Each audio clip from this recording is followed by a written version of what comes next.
आज हमारे पास iPhone 14 आया हुआ है जो कि डेड केस में है। तो इसको सबसे पहले चेक कर लेते हैं कि इसमें प्रॉब्लम क्या है। तो चेक करने के लिए मैं मल्टीमीटर से चेक कर रहा हूँ, तो यहाँ पर बैटरी कनेक्टर पर 0.00 की वैल्यू शो हो रही है, प्लस और माइनस दोनों पे। तो इसका मतलब ये है कि हमारा बोर्ड शॉर्ट सर्किट है।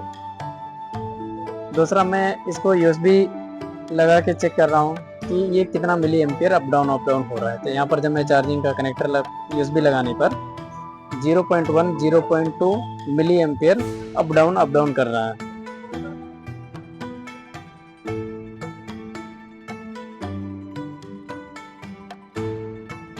इस मदरबोर्ड को रिपेयर करने के लिए सबसे पहले मदरबोर्ड को हमारे डिस्प्ले से बाहर निकालनी पड़ेगी। तो बाहर निकालने के लिए सबसे पहले मैं स्क्रू और उसके सेल वगैरह ओपन कर लेता हूँ।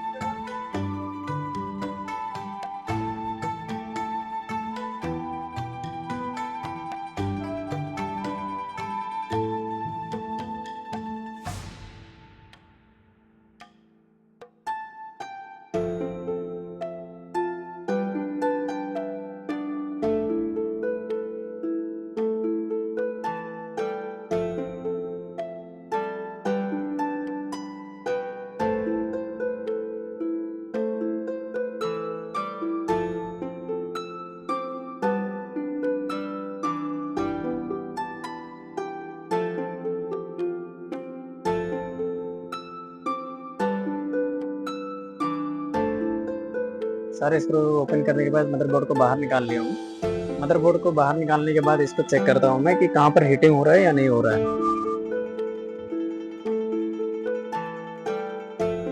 अभी इसमें बैटरी कनेक्टर पे वोल्टेज देके चेक करते हैं कि फोन में कहाँ हीटिंग हो रही है।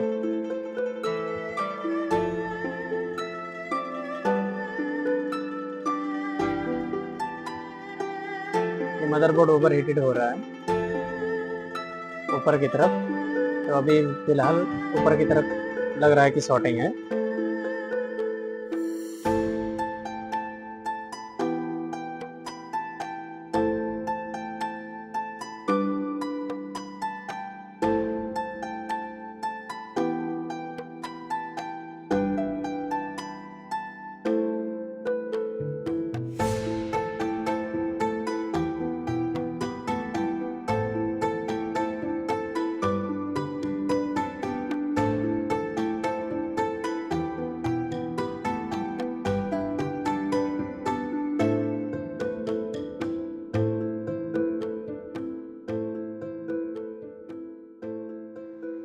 वापस से मल्टीमीटर से चेक कर लेता हूँ बैटरी कनेक्टर पे कि कहाँ पर शॉर्टिंग है।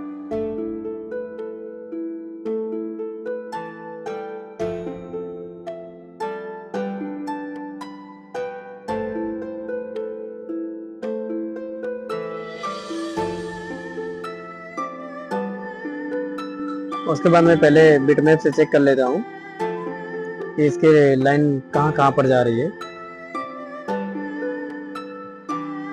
बिटमैप चेक करने से इसकी पीपी बीटीडी मेन में शॉर्टिंग आ रही है।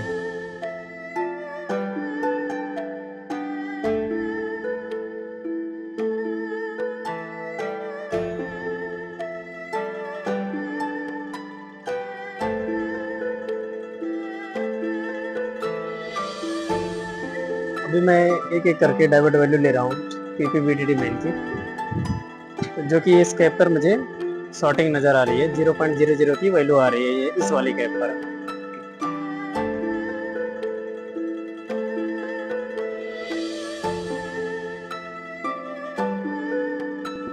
उसके बाद रोजन अप्लाई करने के बाद यहाँ पर मैं वोल्टेज इंजेक्ट कर रहा हूँ। तो सेम कैप पे हीटिंग हो रही है। तो इसको जस्ट निकाल के चेक कर रहा हूँ कि हमारी शॉर्टिंग रिमूव हुई या नहीं है। तो निकालने के बाद भी सेम कंडीशन में है। इसका मतलब है इंटरनली लाइन में शॉर्टिंग है जो बोर्ड के अंदर है। अभी हमें लेयर ओपन करने की जरूरत पड़ेगी।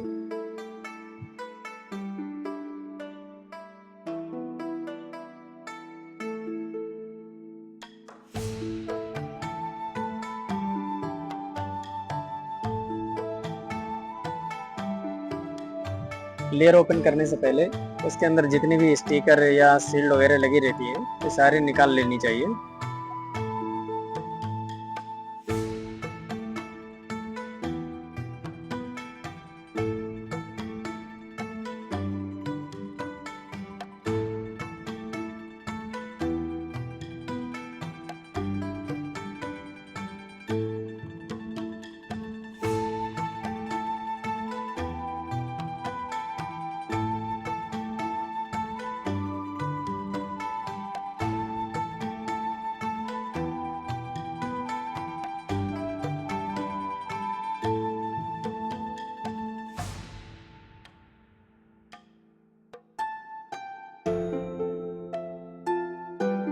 मदरबोर्ड की लेयर निकालने के लिए मुझे प्री हीट की ज़रूरत पड़ती है। तो प्री हीटर से निकालने के लिए मैं इसकी टेम्परेचर रखा हूँ 120 और 150 के बीच में। उसके बाद मैं इसको एयर गन से ऊपर से रिमूव करूँगा मिनिमम 1 मिनट के बाद।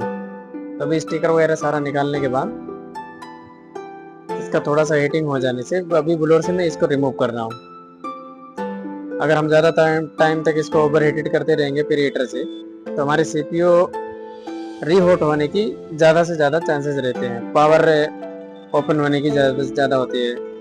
पावर ज़्यादा ओवर हीटेड होने से पावर ऐसी शॉर्ट हो जाती है या हमारे सीपीयू ड्राई हो जाता है। तो उसके लिए हमें ब्लोअर से निकालने की ज़रूरत पड़ती है इसको।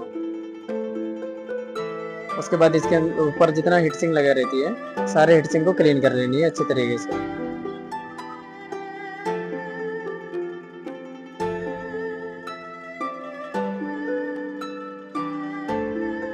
तो सबसे पहले मैं इसके अंदर सॉर्टिंग कंफर्मेशन कर ले रहा हूँ कि कहाँ कहाँ पर सॉर्टिंग है। सॉर्टिंग कंफर्मेशन हो चुकी है। जो इसकी पीपीवीडीडी मेन है वो शॉर्ट है। उसके बाद मैं इसके अंदर रोजन अप्लाई करके चेक करने वाला हूँ।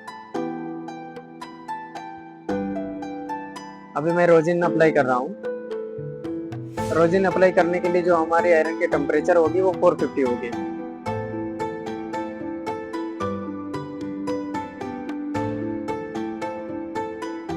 अभी मैं अच्छी तरह से इसको बोर्ड पर रोजन अप्लाई कर दिया हूँ।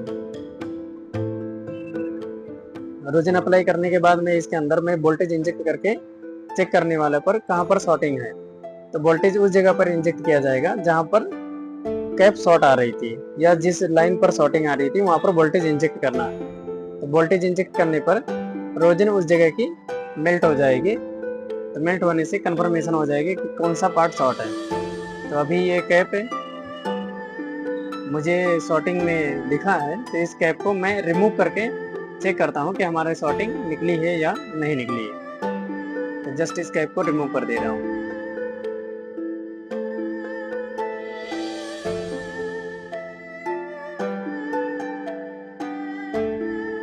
तो मल्टीमीटर से कन्फर्म करने पर 0.306 वैल्यू आ रही है। तो इसके बाद कैप को चेक कर रहा हूँ तो 0.00 आ रही है। इसका मतलब कैपेसिटर शॉर्ट था जो कि हमारा बोर्ड ओके हो चुकी है।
उसके बाद बोर्ड की इंटरपोजर को मैं डिसोल्डर से क्लीन कर दे रहा हूँ। जो इसकी सरफेस हो वो बराबर से क्लीन हो जाए।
मेरा इंटरपोजर क्लीन हो चुका है। उसके बाद मैं इसको रिवॉल्व करूंगा।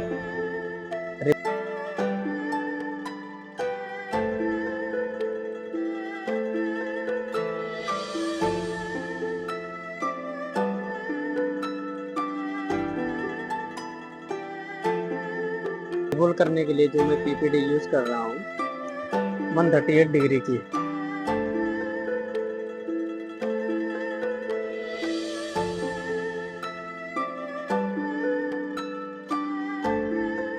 पहले पीपीडी को फिल कर रहा हूँ।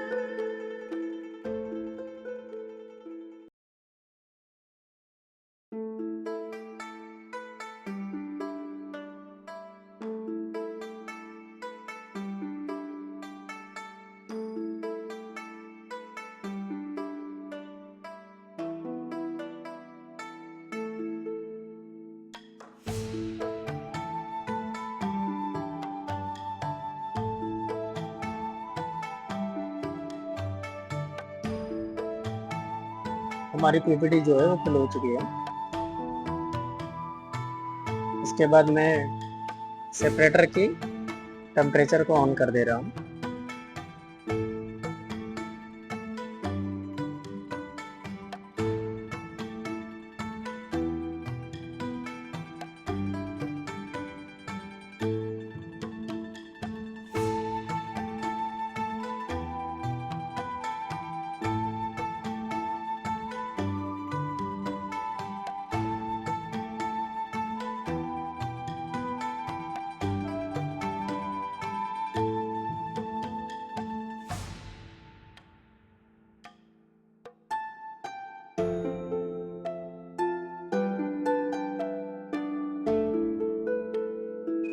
हमारा बोर्ड जो है वो रिवॉल्व हो चुका है।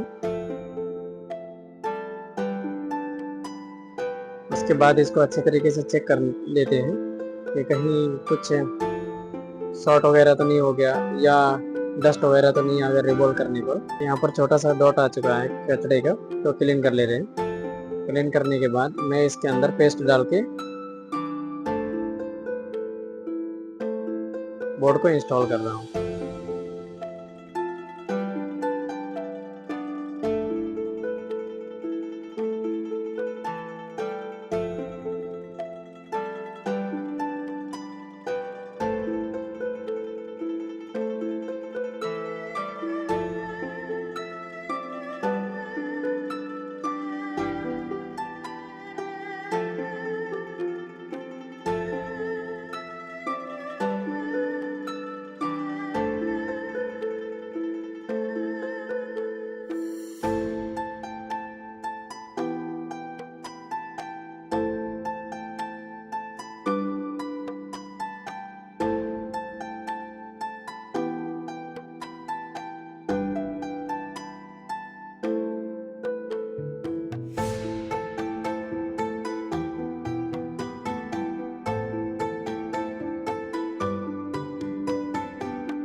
बोर्ड हमारा इंस्टॉल हो चुका है। उसके बाद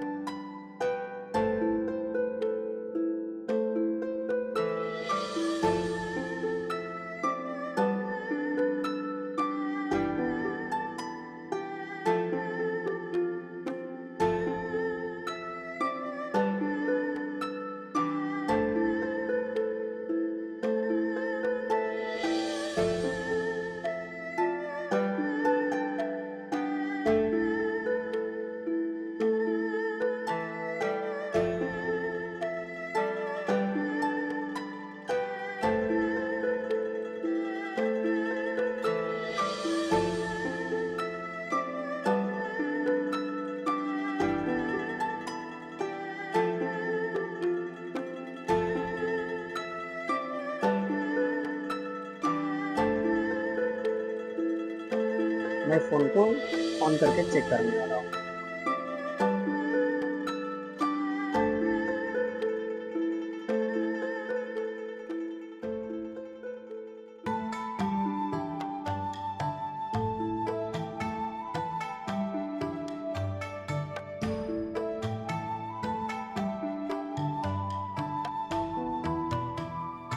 तो सबसे पहले यूएसबी लगा के चेक करने वाला हूँ।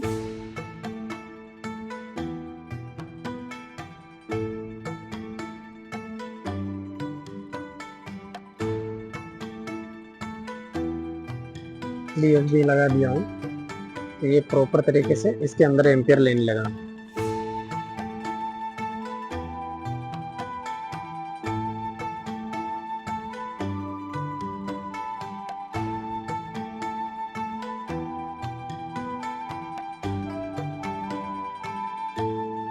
भी ऑन हो चुका है।